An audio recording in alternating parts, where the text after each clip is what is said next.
இல்ல பல வருஷங்களாக இதெல்லாம் நடந்துட்டு இருக்கு. முதலாவதாக தொழிலாளர்களுக்கு சேஃப்டி. இதுவரைக்கும் காட்டின எந்த வழிகாட்டுதலையும் யாரும் பின்பற்றதில்ல. ஸோ தொழிலாளர்களோட சேஃப்டிய உறுதி செய்யணும். ஏன் விருதுநகர்ல, சிவகாசியில மட்டும் இது நடந்துட்டே இருக்கு.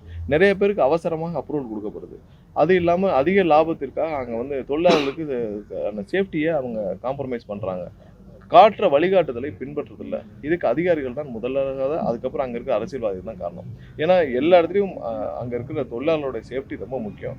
அடிக்கடி இந்த விபத்துகள் இங்க மட்டும் தான் நடக்குது. ஏன்னா அதிகப்படியான உற்பத்தி நடக்குது.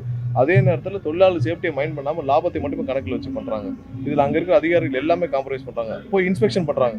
இத்தனை நாளைக்கு ஒரு இன்ஸ்பெக்ஷன் பண்றாங்க. அவங்களுடைய எப்படி அவங்க வந்து அந்த இது எல்லாமே தனித்தனியா மெயின்டைன் பண்ணணும். இப்போ அவங்களுடைய கலவை செய்யற அந்த சல்ஃபர் கலவை செய்யற இடமும் தனியாக மெயின்டைன் பண்ணணும்.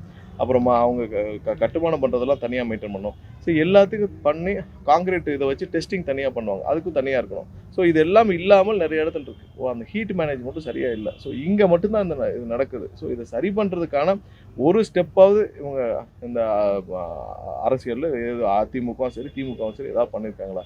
ஒன்றும் பண்ணலை. ஒவ்வொரு வருஷமும் 20, 30 உயிர்கள் அநியாயமாக பலியாகுது. கடுமையாக நாங்களும் நிறைய பார்த்துருக்கோம். இப்போ வடக்கம்பட்டியெல்லாம் நான் ஒரு 6 வருஷம் முன்னாடி பார்த்தோம். 35 பேருக்கு மேலே பலியானாங்க. செதறி பலியானாங்க. ரொம்ப கொடுமையான விஷயம் இந்த பட்டாசு தொழிலாளர்கள் பலியாகிறதுலாம்.